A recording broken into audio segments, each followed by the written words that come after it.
Hello, and welcome to the fourth day of the Canadian Society of Zoologists annual meeting. My name is Sally Lees, and I'm a professor at the University of Alberta, and I'm the current president of the Canadian Society of Zoologists. And so it's my pleasure to welcome all of you members of the public who are here to see this special ZET lecture. And so also I'd like to introduce you to what the ZET actually is. And so Michael, if you could advance to the next slide, please. Okay, so the Zoological Education Trust is a charitable organization. It was registered in 1986 by the Canadian Society of Zoologists, specifically to develop interest in zoology. Its goals are to promote the advancement and public awareness of all branches of zoological science. And it organizes and sponsors lectures such as this one you will be hearing, publications, seminars, workshops, and many scholarships, and also conference grants and media reports. So this week in particular, you'll know that we've had many student and other awards, and these are also sponsored by the ZET Trust, the Zoological Education Trust. In particular, there are two awards that ZET sponsors, and these are the Public Awareness and Public Education Awards for special individuals who promote zoological science in popular press and in education. And so that really the flagship event of the Zoological Education Trust is this ZET lecture. And so if at any time you feel like donating to ZET, because it is, all of this is funded by charitable donations by people like yourself, you may do so through the website of the Canadian Society of Zoologists. And so it's my pleasure to introduce Professor Mike Wilkie from Wilfrid Laurier University, who will be introducing our lecture this afternoon. Michael, I'll turn it to you. Thank you, Sally. And thank you to everyone attending this year's very special Zoological Education Trust lecture, which is being live streamed to the public and zoologists across the country.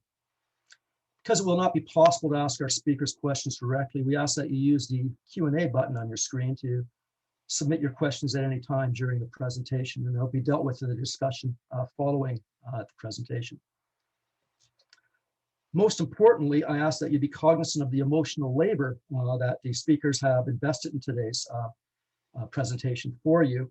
And so we ask that you be respectful and kind with any questions that you have.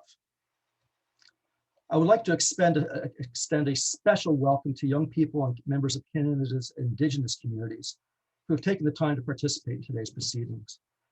Given the focus of today's presentation on reconciliation and pluralism, I would like to acknowledge that my home institution of Wilfrid Laurier University is located on the Haldimand Tract, traditional territory of the neutral Anishinaabe and Haudenosaunee peoples. This land is part of the Dish with One Spoon Treaty and symbolizes the agreement to share, protect our resources, and not to engage in conflict. Today, this gathering place is home to many First Nations, Métis, and Indigenous peoples. Acknowledging them reminds us of our important connection to this land where we live, learn, and work. We recognize, honor, and respect not only these nations, but those across all of Canada as the traditional stewards of the lands and water where we all live. Today, I'm delighted to welcome this year's Zoological Education Trust speaker, Dr. Andrea Reid. Dr. Reid is a member of the Nisga'a Nation in British Columbia and was recently hired as an assistant professor to launch and lead the Center for Indigenous Fisheries at the University of British Columbia for the study and protection of culturally significant fishes and fisheries. Her research program uses a variety of applied approaches to better understand the complex interrelationships between fish, people, and place. Under the supervision of Dr. Steve Cook at Carleton University and Dr. Scott Hench at UBC, Dr. Reid completed her PhD in 2020, for which she won the Governor General's Gold Medal. Her thesis addressed how multiple stressors affect Pacific salmon, and she integrated tools and insights from Western and Indigenous sciences to study this very complex and important issue. Dr. Reid is also a strong leader and advocate for promoting the participation of young women in science. An example of this is Riparia, an organization which she co-founded that aims to connect diverse young women with science on the water. She's also a National Geographic Explorer and a fellow of the Explorer Society. We are grateful to Dr. Reid for taking time out of her very busy schedule to give her presentation, Learning from the Land as a Pathway of Pluralism, for this year's 2021 ZET Lecture. Dr. Reid. Thanks very much. Before I get going with my talk, which I'm excited to share with you all, I would first like to introduce Larry McDermott. Larry is Algonquin from Shabbatawajun First Nation and is the Executive Director of Plenty Canada. Larry is currently a member of numerous organizations, including the International Indigenous Forum for Biodiversity, the Canadian Environmental Network, UNESCO, and the Ontario Recovery Strategy for the American Eel. He's a former 3-time mayor and longtime council member of Lanark Highlands. He was the first chair of the Rural Forum of the Federation of Canadian Municipalities, was a commissioner for the Ontario Human Rights Commission, and was on the Ontario Species at Risk Public Advisory Committee. Needless to say, Larry is a very busy fellow, and we are so pleased to have him here with us. Larry also served as a comprehensive claim representative for Shabbatawajun First Nation and is a certified tree marker and butternut assessor and holds other environmental certifications. He's received an honorary doctorate of law from the University of Guelph, was a humble student for many years of Algonquin elder grandfather William Commanda, who created the Circle of All Nations organization. Larry lives in a 170-year-old log home on 500 acres of biologically diverse Algonquin land along the Mississippi River with his wife, Nancy. And I've been so pleased to get to know Larry and to get to work with him in many different capacities and venues over the past few years. So I'm so pleased to have him here to open this for us and to start us off in a good way. So turning over to you, Larry, thank you. Miigwech for the kind remarks, Andrea. It's a pleasure and an honor to speak to the Trust today. Your field of science is so important, and this pandemic has kind of made us much more aware of just how important this field of science is. But let me open up as I've been asked to do. Kwe Kakina, Kwe Kijimanadu, Guamsi Indigenous Cost, Makwan Dodam, Shabbatawajun First Nation, and Digiba. Miigwech, Kego, Anik Mishomis Baneg, Kino Kanomin, Chimigwech, Nibi, Chimigwech, Ishkade, Mishomis, Gijis, Chimigwech, Jojo Aki. Chimigwech for the opportunity to share today, to bring both Western science and Indigenous ways of knowing to our first responsibilities, which are to celebrate life and to work towards its continuance. And mindful of that, Canada came together. Our Constitution recognizes the Proclamation of 1763, and which set in motion the Treaty of Niagara in 1764. At that time, 24 First Nations, between 2,000 and 2,500 chiefs came together, and they came together with full agency. They came together with full sovereignty, as recognized in numerous instances by the Crown. And the Crown knew Indigenous languages, it knew ceremony, it knew to communicate not only in our past knowledge in written form, but also knew the methodologies of transferring knowledge through oral tradition. And by the way, in Dalgamu, the Supreme Court of Canada recognized the importance, the value, and even in certain circumstances, the efficacy of oral knowledge transfer, as in some circumstances being the only way that knowledge can be transferred. But suffice it to say that Canada was built on bringing those legal traditions and Indigenous legal iterations, the 24 at the time, were all anchored to natural law. As elders, I'm thinking of Oren Lyon, who's now in his 90s. I'm thinking of William Commanda, who I had the great privilege of working with. I'm thinking of Frank Calder, Andrea, all of who acknowledge the importance of natural law. A law, as Oren Lyon said on page 668 of the Royal Commission on Aboriginal Peoples' final report, he cited natural law in 1993, and it's just as relevant as it ever has been, and that is the law of the land that human beings cannot change, that we have a responsibility to the life givers, to the web of life. Gina Daganuk in my language, and our board president, a lawyer, Feggy Wilson, and I wrote a paper that was released in Nagoya, Japan in 2010, citing the fact that we must live within that law. And when we honor Indigenous rights and ways of knowing, then we will know how to live upon this land. So we need good Western science. We need good Indigenous ways of knowing. And I had the great privilege and honor of working in Canada's Pathways 1.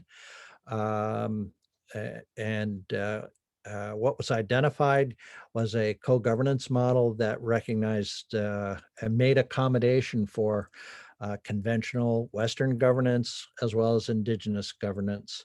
It recognized the importance of the calls to action, the United Nations rights on Indigenous peoples, and we opened in pipe ceremony, and we transferred the reports of the National Advisory Panel, which included agriculture, mining, and forestry, along with representatives of other fields of interest, and the Indigenous Circle of Experts.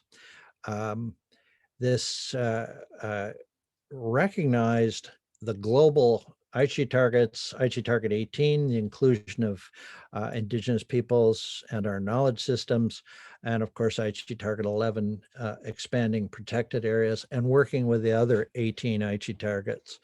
I'm hoping Canada will celebrate this achievement at the next COP meetings due to happen in October. And in fact, at 1 o'clock, I'll be speaking with really the senior elder of this co-governance model, Dr. Reg Crowshoe, and we're participating in a ceremony involving the minister who received the bundle and the minister who will have that bundle transferred to him in early June. These are all amazing achievements from my perspective, to see us find ways to work together. And with that, I'll just I'll say Chi-miigwech to all of you for bringing your gifts to this work. And I look forward to hearing Andrea's presentation, and if possible, share and answering questions at the end. So with that, I'm delighted to pass the feather to Andrea. Thank you, Larry. I'll just transition over to sharing my screen here. Larry, can you confirm you can see that? Yes, I can. Okay, perfect. Thank you.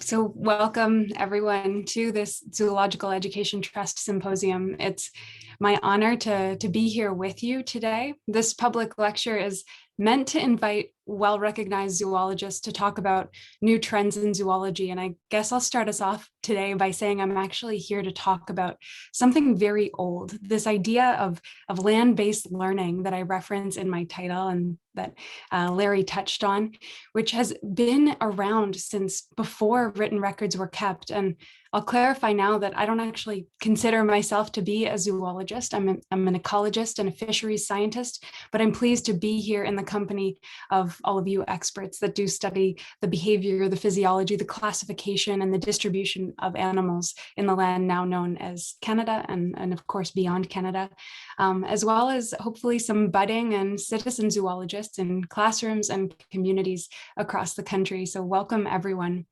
I'd like to start us off today by situating ourselves and thinking about this mass of land that we call home, North America, Turtle Island, that we have carved up with borders, but which in essence is one land that we all share.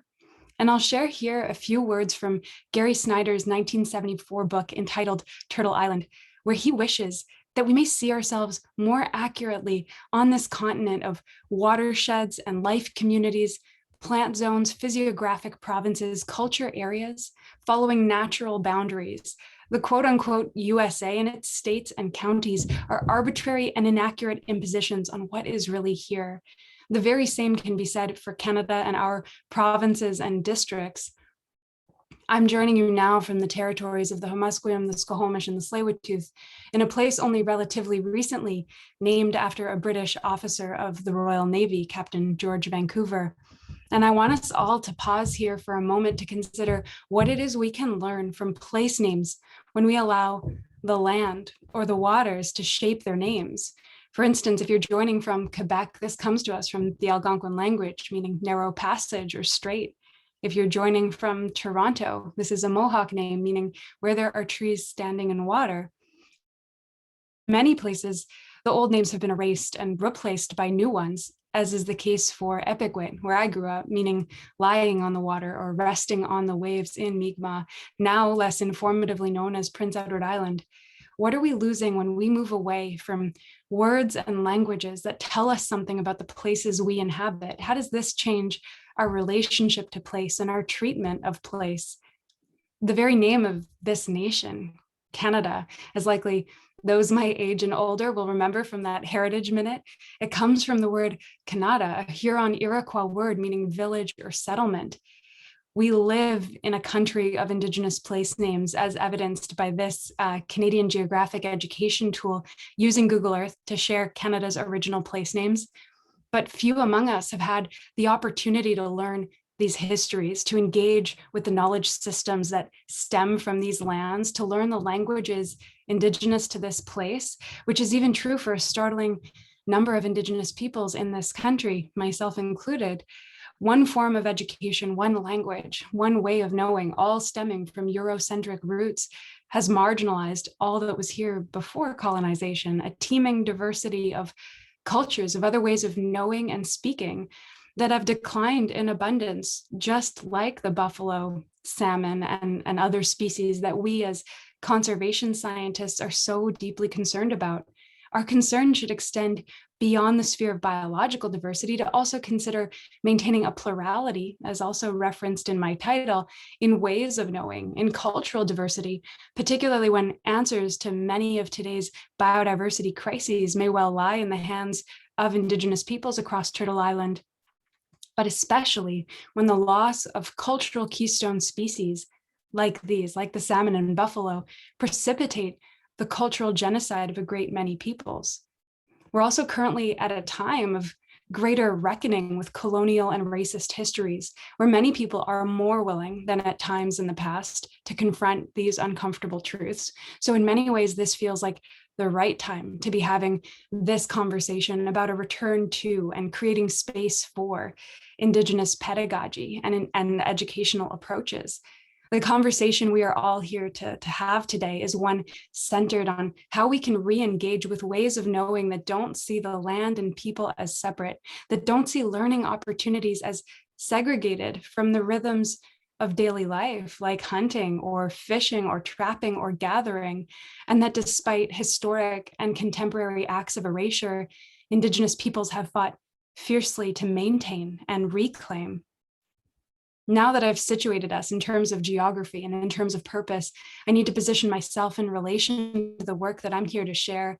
As Mike noted in his kind introduction, I'm a citizen and member of the Nisga'a Nation, which sits on the border between northern British Columbia and the base of the Alaska Panhandle.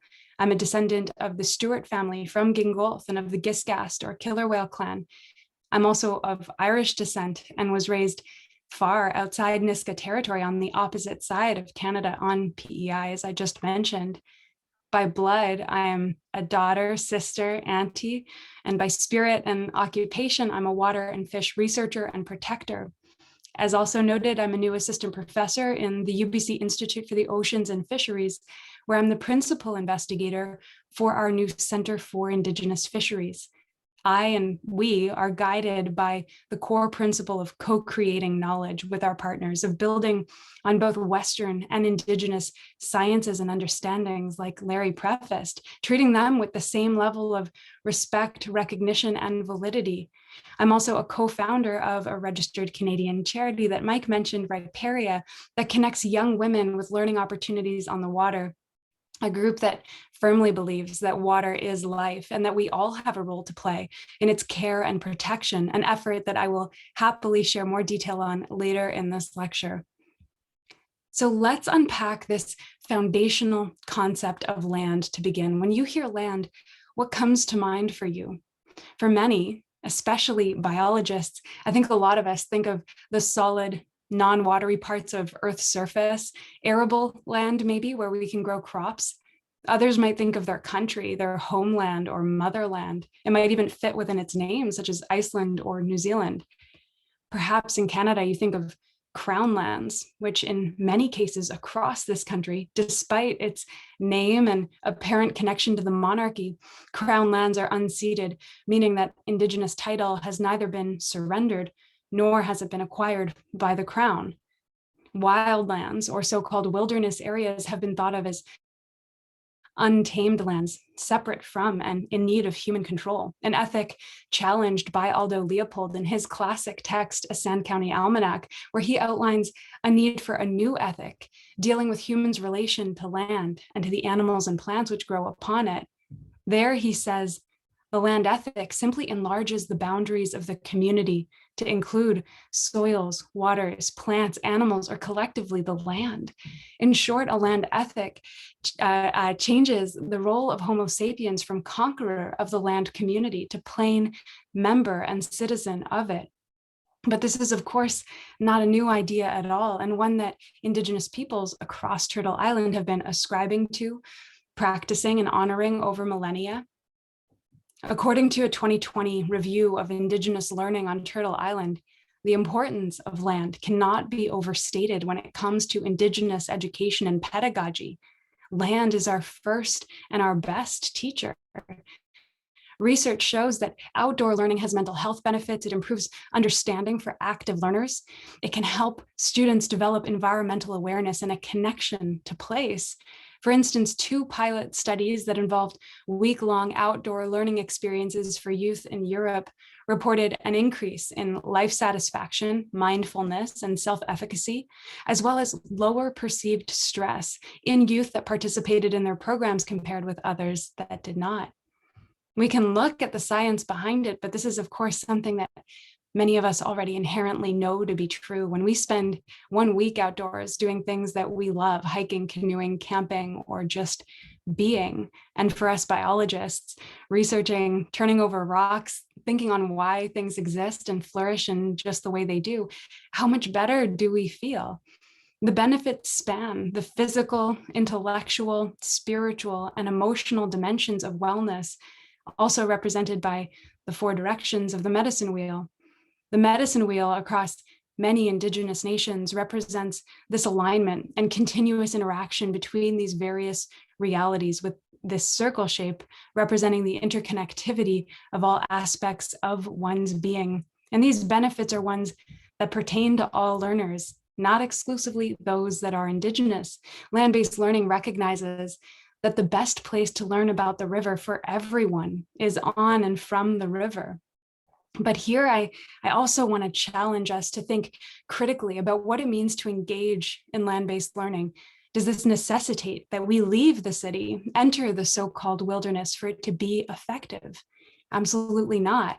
After all, where many of our cities are located across Turtle Island are built upon traditionally occupied areas, occupied by Indigenous peoples, areas beneficial often because of their proximity to water, our ancient highways, the meeting of multiple river confluences, as is the case for Ottawa, also known as Adawe, which means to trade in Algonquin, because this is and long was a meeting place sitting at the merging of multiple rivers where the Gatineau and the Rideau rivers run into the Ottawa main stem. The city of Ottawa in Algonquin territory isn't where it is by accident, but of course, out of purpose. And we can begin to unfurl these stories, understand how environment shapes society by engaging in land-based learning within the urban context just as well. It also enables urban Indigenous people and urban Indigenous youth to center and understand this history and context. Urban Indigenous people who are often made to feel as if they're inauthentically Indigenous because they don't live in community, because they don't fulfill colonial ideas of what Indigenous peoples ought to be doing or ought to look like or ought to be thinking, they can't really be Native, can they? Land-based learning offers a beautiful and powerful means of Indigenous reclamation, resistance, and restoring. This also upends that perception I presented earlier that nature and people are separate. This idea that we need to go to nature, that we don't already live and exist embedded, affected by, and continually impacting our surroundings. Here I'm reminded again by words of Gary Snyder that nature is not a place to visit. It is home. There's a very real need to meet people where they're at, for individuals to be able to access this transformative type of learning from wherever they are, geographically, yes, as well as socioeconomically.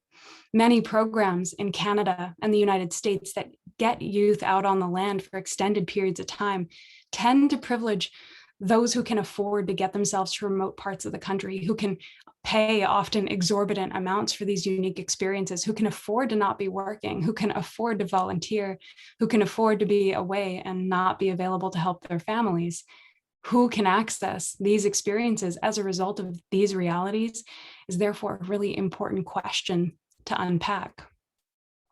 The calls for this kind of learning are getting louder. The United Nations Declaration on the Rights of Indigenous Peoples, or UNDRIP, states in Article 13.1 that Indigenous peoples have the right to revitalize, use, develop, and transmit to future generations their histories, languages, oral traditions, philosophies, writing systems, and literatures, and to designate and retain their own names for communities, places, and persons. And they affirm in Article 14.1, Indigenous peoples have the right to establish and control their educational systems and institutions, providing education in their own languages in a manner appropriate to their cultural methods of teaching and learning. The Truth and Reconciliation Commission of Canada, or TRC, calls for developing culturally appropriate curricula and building student capacity for intercultural understandings, empathy, and mutual respect. Likewise, the Missing and Murdered Indigenous Women and Girls Calls for Justice include a call upon all governments to support grassroots and community-led Indigenous language and culture programs that restore identity, place, and belonging within First Nations, Inuit, and Métis communities through permanent, no-barrier funding and resources. The needs are known, they're well established and made clear, and the responses have been vast, with programs and symposia for knowledge sharing arising across the country that engage Indigenous and non-Indigenous youth in land-based learning to promote those mental health benefits we discussed and provide experiential learning opportunities for active learners, and to help students as well as educators develop that environmental awareness and connection to place and land that we spoke of. That same recent review of Indigenous learning on Turtle Island included 50 articles in their qualitative analysis. These Indigenous and non-Indigenous authors identified a list of commonalities among land-based learning programs, and I'm going to share them briefly with you now. Land as first teacher, stating that land is seen as the basis of all life, and as a result, the basis of all cultural teachings central to Indigenous education. Land is, in effect, our primary source of knowledge and understanding. Centering relationships, sharing that being on the land in both urban and rural contexts assist people with uncovering the layers of relationships that continue to exist even as the physical landscapes change over time. Being on the land necessitates and facilitates relationships between peoples, family, community, and all living things. They find that one of the most significant examples surrounding land and the relationships it fosters is the necessity for reciprocity. This means that it's vital that the land is not unilaterally taken from or harmed, including during land-based learning activities, because in doing so, colonial relations of exploitation are perpetuated. Instead, they note that it's necessary to engage in respectful and reciprocal relationships with the land.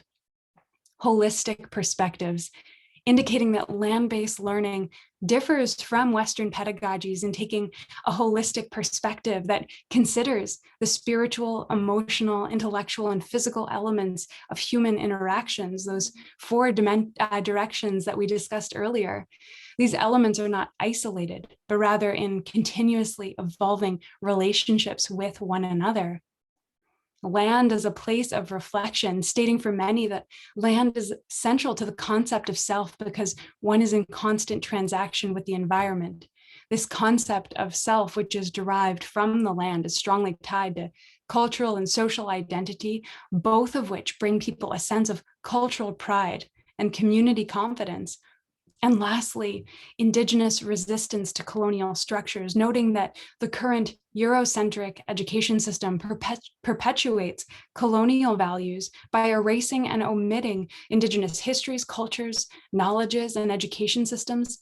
Land-based learning is a means of transcending these colonial systems in which Indigenous peoples have been forced to live. In implementing and engaging with land-based learning, we're able to shift away from reconciliation towards decolonization and ultimately induce settler society to confront its colonial systems.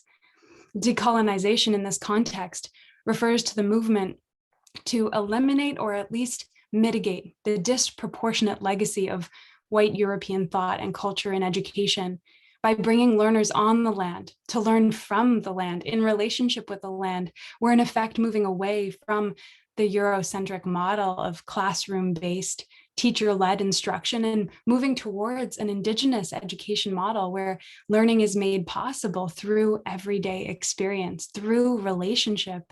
And it comes to us from the land and is shared through language, story, tradition, and practice. It is driven by and responsive to learner curiosity. It's fluid. And because of this shift in paradigm, we overcome the challenge posed by attempting to bring Indigenous knowledge into the Eurocentric learning model in classroom. Because Indigenous knowledge systems are inherently tied to the knowledge holders who carry them and to the land from which they've emerged, they cannot be separated from people or place and still be whole. They inevitably get transformed, translated, modified, and often shrunk so that they can fit within a textbook or a course module. This isn't to say that efforts to bring Indigenous knowledge systems and Indigenous learning into classrooms is not a worthy cause or worth confronting. It's just that it more naturally flows and fits when we're out on the land. And so for this reason, I'll add my name to the very long list of Indigenous scholars and educators who've already noted that land-based learning provides an opportunity for students to experience walking into worlds, to engage in two-eyed seeing, which refers to learning to see from one eye with the strengths of Indigenous knowledges and ways of knowing, and from the other eye with the strengths of Western knowledge and ways of knowing, and learning to use both these eyes together for the benefit of all. Or as more simply put by Clicho Chief Jimmy Bruno, it is about youth becoming strong like two people. By learning on and from the land, this pathway to pluralism that I referenced in my title is made clear, or at least less obstructed. We can bring the tools and approaches of Western science to the outdoors, as every field researcher and ecologist on this call can attest to. As we've discussed, the positive health, educational, and social benefits of outdoor learning they're many, and they're shared across learners. The mandates to move in this direction are also numerous, meaning that the political and institutional will to promote this sort of pedagogical transformation is beginning to awaken. And I'll also add that Outdoor learning is perhaps also highly beneficial when around the world we're confronting the significant challenges posed by a global pandemic. This shift outdoors might therefore be a welcome change for many reasons. So following on these premises, I would now like to better introduce you to this charitable organization, Riparia, that I've co-founded with two friends and fellow National Geographic explorers, Dr. Dalal Hanna and Michaela Wujek. Our purpose is to connect young women with learning opportunities on the water, and we ascribe to that conviction that I presented earlier that the best place to learn about the river is on and from the river. To our knowledge, we're the first and only organization that offers free freshwater science expeditions for youth on this continent. And I share this as one example of land-based learning in action because it's the program that I know best and it's the responsibility that I carry. But I want to be clear that we are not alone in our ambitions to strengthen and promote land-based learning opportunities for the next generation. We're just unique in our particular focus and how we deliver it. Our name, Riparia, in Latin, refers to existing alongside a river. The riparian zone, as the scientists on this call will know, is the interface between land and a river or other watercourse. And we chose this particular name because what we do is fundamentally at the interface of worlds coming together, of bringing together non-Indigenous and Indigenous youth so they can learn in tandem from one another. It's about bringing together Indigenous and Western sciences so we can better and more holistically understand freshwaters, assess their health, and learn to protect them. We're also bringing inner city youth out into rural areas, or we're helping them find that connection to land where they live. Our mission is to motivate and inspire young women to enjoy and protect fresh waters and the outdoors. And our vision is that these youth will grow a lifetime of love and understanding of fresh waters. And our focus is on youth who otherwise would not be able to access or afford this kind of learning experience. This particular focus on fresh waters is important on multiple levels. Water is indeed life. But in Indigenous communities across Turtle Island, clean drinking water or clean running rivers are by no means a guarantee. We're at a disturbing point in time where surface and groundwaters are being commodified, sold to the highest bidder, while these communities I mentioned need to cart in bottled water from the outside, need to ration what they consume and when, need to rinse the river off when they fish or swim out of concern for what's in the water. Being an Indigenous water keeper, carrier, or protector like the indelible Autumn Peltier has taken on a new weight in this modern age. And we've not needed more water protectors, more people of all identities ready to stand up for and speak up for water than right now. But this, of course, goes well beyond just water to also all that lives within it. Freshwater biodiversity is declining around the world at alarming rates, and we very much need to take collective action now to bend this curve. Yet much of this is happening below the water's surface and out of sight, out of mind. We need a next generation who sees the importance of the interconnections between all life and is ready to work for and uphold its protection. Women also have a very special role to play in this respect, as being water keepers, carriers, protectors is often a female responsibility in Indigenous communities where women are life givers, water keepers. Like Autumn Peltier's great aunt, Josephine Mandamin, water activist who walked 17,000 kilometers around the Great Lakes in her lifetime. This is the precise intersection Riparia sits at, bringing to life freshwater learning opportunities on the water, offering land-based learning to both Indigenous and non-Indigenous young women who have important roles to play in maintaining future freshwater health and protection. We offer programs that feature land as teacher, that center relationships, that cultivate holistic perspectives, that treat the land as a place of reflection and offers a means to decolonize science and indigenize education. We actively confront those tensions noted earlier around the urban-rural dichotomy, the false separateness between people and nature, and the need to confront who can participate in and access this kind of programming. In the city, we run day camps that connect young women with water by deepening their appreciation and cross-cultural understanding of fresh waters within an urban setting and inspire them to take local action as water protectors. Our 4-day program includes immersive water-based activities and teachings where youth learn about threats to healthy fresh water and critically reflect on their root causes and solutions. Our team of co-founders introduces methods and tools that we use as scientists to understand, monitor, and protect the water all around us. And youth also learn from knowledge keepers, as well as the water bodies they interact with. By nurturing curiosity, creativity, personal strengths, and play, we support youth in strengthening those reciprocal relationships to self, to others, and to water. We're reminded and guided by words like those of Dr. Robin Wall Kimmerer that action on behalf of life transforms. Because the relationship between self and the world is reciprocal, it is not a question of first getting enlightened or saved and then acting. As we work to heal the earth heals us. Outside the city, we run these week-long paddling trips that do much the same thing as our day camps, but in a fully immersive, beautiful week free of phones, internet, showers. We transport all of our gear, all of our food, all of our sampling equipment, and more via canoe the whole week long. And together we gather information about our surroundings and begin to build longitudinal data sets where we can examine changes in freshwater health over time and space through our programs. We build up our toolbox, so to speak, for assessing the health of freshwaters and critically reflect on how both biological and cultural indicators of health might come to inform this understanding. By pairing water teachings with freshwater sampling techniques, for example, we're aspiring to support youth to be strong like two people, like Jimmy Bruno envisioned. And we've seen transformative outcomes as a result, where youth self-assess their level of knowledge or comfort across a variety of axes before this experience, and then again afterwards. And we see this central or fairly even set of perspectives where youth don't espouse terribly high confidence or working knowledge across these various areas. And this shifts dramatically in a positive direction directly following this experience.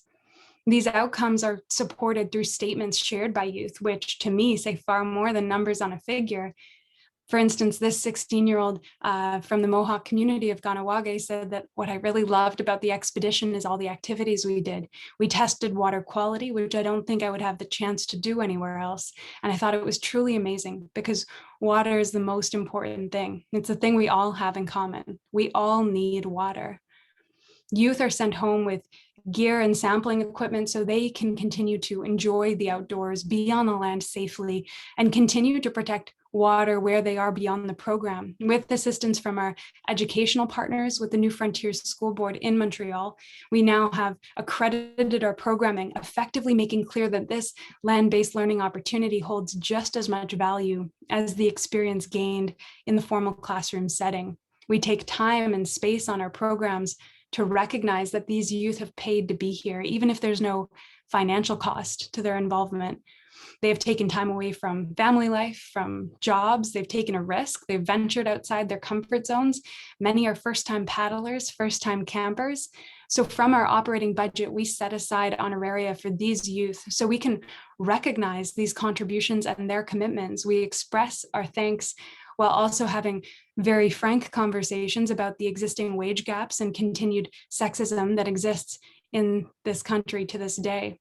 And I share these details of our approach to land-based learning, again, because this is the responsibility I carry and the experience I know. But it is not alone in its approaches or ambitions, as made clear by this recent review of 50 articles that I mentioned. And that's just what's available in the published literature.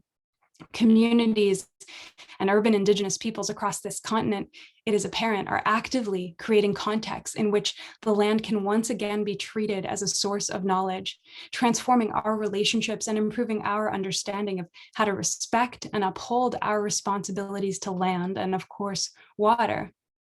So what does this mean for you? It's my conviction that we all have a role to play in this work, whether we are ourselves educators or if we have young people in our lives, or if we are scientists or researchers, we are all accountable to the system that we are a part of.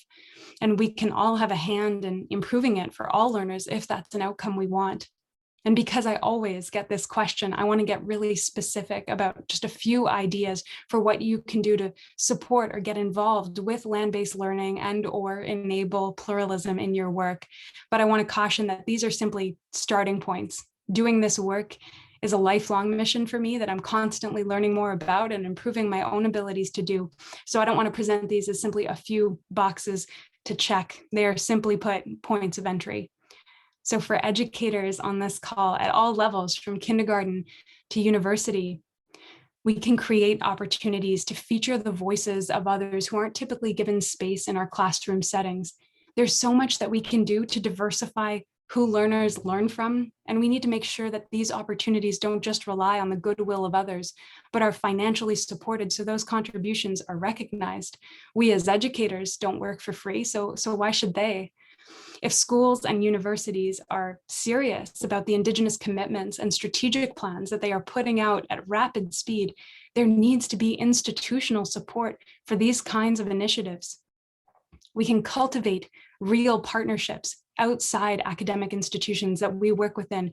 And better yet, we can find ways to get students out of classrooms to work and learn in direct partnership with said partners.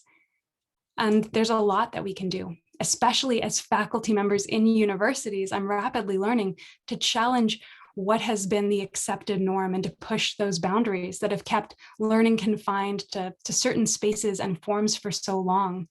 For researchers, we can change a lot by cultivating and centering relationships, especially with partners outside of our institutions.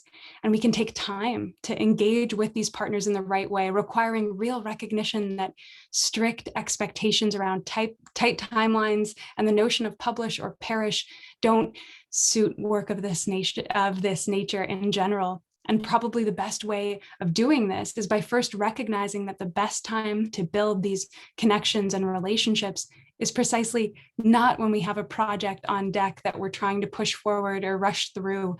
It's well before that, to build a relationship for relationship's sake and to allow that relationship to be the basis from which research grows and is informed.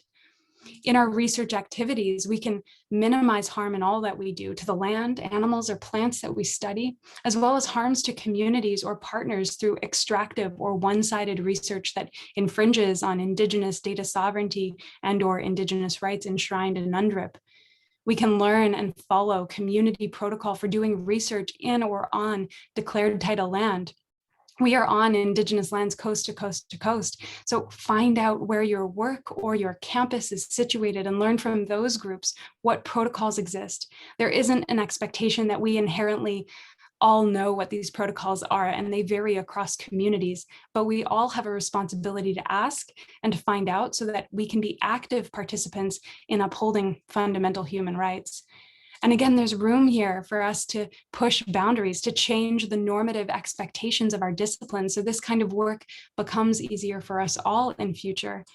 For learners, I want to encourage you to find opportunities that fit your needs and interests, to get outside your comfort zone and to not count yourself out. We all have strengths to bring to the table. Again, there's much room for you to push boundaries as well. Young people like Autumn Peltier show us how much us older folks can learn from younger generations. If you see a need or have an idea and don't see it out there already, work with your educators or your community or your friends to make it happen. And now for everyone, there's a saying that, we're all treaty people. UNDRIP, the TRC, Missing and Murdered Indigenous Women and Girls, these are Indigenous focused, yes, but they require social and collective buy-in to realize. If you haven't read their articles, their calls to action, their calls for justice, how are you going to know what they are and do your part to uphold them? It is not the responsibility of Indigenous students in the classroom or your Indigenous colleague or neighbor to do this educating for you. So please do your homework. We all have relationships to each other and to the land. This isn't unique to Indigenous peoples. Ask yourself what you can do to cultivate and to strengthen your relationships to people and to place. You can also support initiatives that exist and are out there, or you can create your own by, as you probably guessed, helping us all push those boundaries outward. We can draw inspiration from the multitude of programs popping up. We can find out from those happening locally what we can do to support them, whether that be financially, materially, loaning out gear, or by actually getting involved, or perhaps even starting something up yourself with communities or groups as appropriate. And on a more philosophical level, I'd encourage those amongst us who are researchers to begin to awaken to this kind of thinking in our research itself. What can we learn by going on the land and water, asking them how we can learn about and protect them, allowing land and our relationships to land shape our actions and decisions as researchers? In terms of a few helpful resources, the Samuel Center for Social Connectedness in Montreal has created a document on making Indigenous led education a public policy priority, the benefits of land-based education and programming.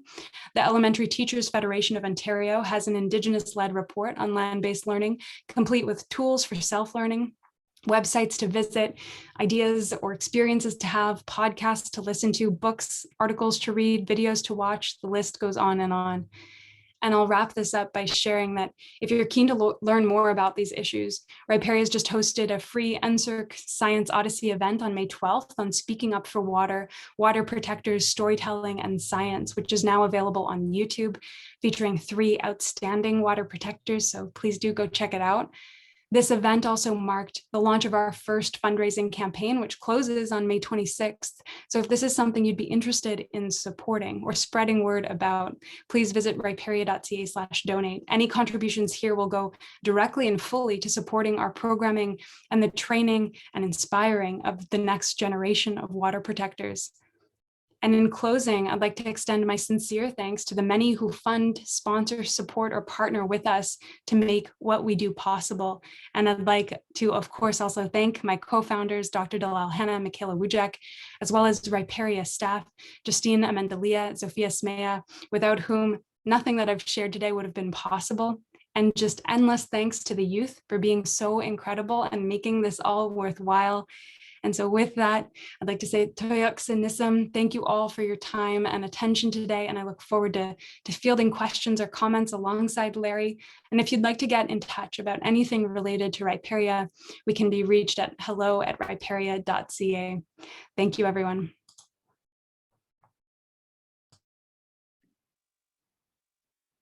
That was really great. Thank you very much for that illustrative and inspiring talk, Dr. Reid and Mr. McDermott. Hello, everyone. My name is Matt Regan. I'm an assistant professor at the University of Montreal, which is located on the traditional and unceded lands of the Kanien'kehá:ka. And for the next 8 or so minutes, I'm going to read aloud some of the questions that you all have written for Dr. Reid and for Mr. McDermott. And we'll start with, and for anyone who still has a question, please feel free to write them in the question and answer box at the bottom of the screen. And so we'll start with this one, which touches a little bit on what you ended on there, Dr. Reid. Do you think that science funding agencies are receptive to incorporating Indigenous ways of knowing, or have you perceived any barriers to doing so from funding agencies? Yeah, that's a great question and a really important concern. There is definitely a lot of barriers in this space, not to mention just the disciplinary barriers I find to be quite a struggle with the Tri-Council, where we can place Indigenous focused work, Indigenous science, Indigenous research methodologies. We find ourselves in a very gray area where with questions that span ecological and social, so whether it's NSERC or SSHRC can be a difficult line to toe. When it comes to youth involvement, I find that there are more grants that are far more accepting of interdisciplinary approaches. And so there I find less limitation, but I'd like to welcome any comments or thoughts from Larry on this as well. I think you did a great job, Andrea, but of course I'm sitting here thinking of all kinds of stories. I'm thinking of a conversation that Henry Lickers, the first International Joint Commissioner, Indigenous International Joint Commissioner, and I walked upon, where somebody from the Western science community basically said, I don't believe in that junk, referring to Indigenous ways of knowing. So it's going to take time for us to get to a full level of respect. And yes, there are barriers within funding sources, but I'm seeing some amazing improvements in the last year or two. I think Pathways 1 influenced that process, but well, Andrea, I'm thinking about the event at Carleton University, and really there was a bias there in the community that we dealt with in a very constructive way, and everybody caught themselves and adjusted. So yeah, there's a lot of good news. I'm optimistic, but we've got work to do. That's great. Thank you both. So here we have another question from Dr. Helga Guderli. I wonder where research findings based on Indigenous approaches are best shared or published to enhance their uptake by the wider public of researchers.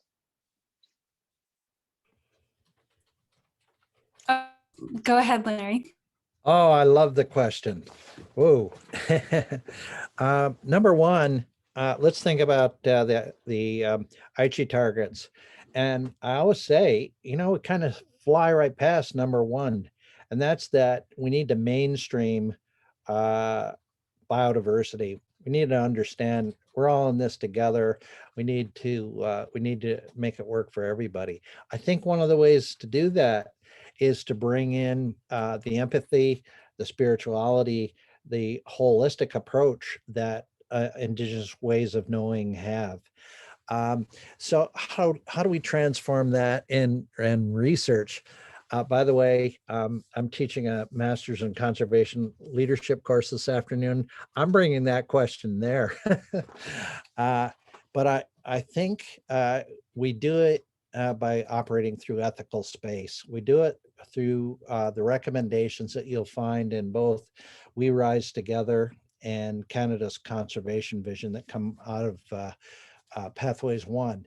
And so we have to make sure that we don't think about the deliverables first. We have to think about the relationship. We need to, as Dr. Croshoe said on the 3rd anniversary of Pathways 1, there's still too often lip service. We're not taking the time to accommodate, and usually what doesn't get accommodated is a governance that is comfortable and creates a cultural comfort for Indigenous peoples. So there's some excellent information out there. Andrea's presentation. And so take the time to develop that relationship. I'm thinking of the American eel recovery strategy, both in the province of Ontario and nationally. And to their credit, the science leads, Dr. John Castleman, made sure he spent time with elders, participated in ceremonies. It was one of the most effective recovery strategies because of that investment in getting to know each other, accommodating each other. Every session we had, we opened in ceremony and closed in ceremony. So, I really think it's that simple, but that hard. And that's taking that time to build relationship. Yeah, absolutely. And I would definitely stress in this space, like the need to adhere to the principles that are outlined in OCAP for data ownership, control, access, and possession, as well as the FAIR and CARE principles, which are global initiatives to clarify what Indigenous data sovereignty protocols ought to look like. So as we report and share results, we need to make sure that we're doing it in a way that respects Indigenous intellectual property. And I would always prioritize the sharing of outcomes with the Indigenous communities, territories, partners that we are working with and on, because that is where, this knowledge is coming from. And for so long, that hasn't been part of the research process. So making that part clear, I think, is key. Absolutely. Thank you both. Well, we have time for one more quick one. We can go a couple minutes over 1 o'clock here. So this question is from Andy L. As many of us are educators at Canadian universities, we often have a chance to run field courses and get students out onto the land. Do you have any recommended readings or examples of field courses that have done a nice job of incorporating two-eyed seeing? Thank you for your time. Great question. I can't reference a specific, well, no, I can reference one specific program that I know of, but I can also speak to one that's on the horizon, and that's one that's being led by the Haida Nation. They are building a field station that they're calling a knowledge integration center that is centered on Haida values and bringing together Haida knowledge systems alongside Western scientific tools, and creating this space for really productive coming together from Haida communities and external researchers. There are some field courses that I'm aware of on the West Coast. Chris Daramont's and Jess Housty's course out of the University of Victoria centers on this very premise. And prior to COVID, that occurs outside and on the water. But during COVID, they've taken their field course to a virtual space, but I hear it's been quite successful. Larry, how about you? Do you know of any specific programs? Well, I also heard literature, and I thought, oh, well, Andrea already hit the home run on that one. New York Times bestseller list, Braiding Sweetgrass, Robin Wall Kimmerer. It's one that really speaks cross-culturally, and I watch people react to it, and they get it. So I highly recommend that. Our organization, Plenty Canada, is under full construction of our land-based learner center. You're going to find more of that emerging across the country. I'm thinking of several. And so, yeah, and we have a postdoc research program looking at that issue broadly. I'm happy to share more information. I'm looking at the clock, but there's a lot of good things going on.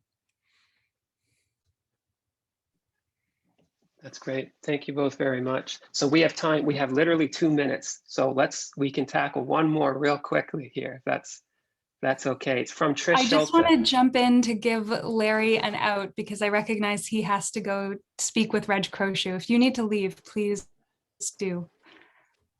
I'm waiting for the phone to ring, Andrea. Okay. As soon as it rings, I'm gone. Thank you. Miigwech. Okay, here's the last question. Thank you for, this is from Trish Schulte. Andrea, thank you for a truly inspirational talk. The programs that Riparia is developing sound amazing. Do you see a way forward to expanding programs like this to reach more people? You mentioned a bit about some urban-based programs that might be more straightforward to reach out to more people. What are your thoughts on the relative benefits of intensive immersive programs and day programs? Great questions, Trish. Thank you for them. In terms of Riparia, our focus is not on scaling because we really are centered on building these relationships, and we love the ratio that we have of guides to participants. It is so meaningful in what we do. And if we scaled up to 20, 30, or some programs have 100 youth at a time, I think a lot of the nature of that experience changes really rapidly.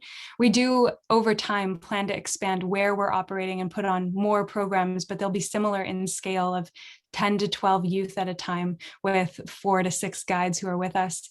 In terms of our remote versus urban programs, there is a difference in how they get conducted because it's harder to walk away from the just busyness of everyday life. They go home in the evenings and they're still in areas where we get cell service. So there's all kinds of other interruptions that play into that space. The multi-day paddling trips are truly a wonderful way to break free from that.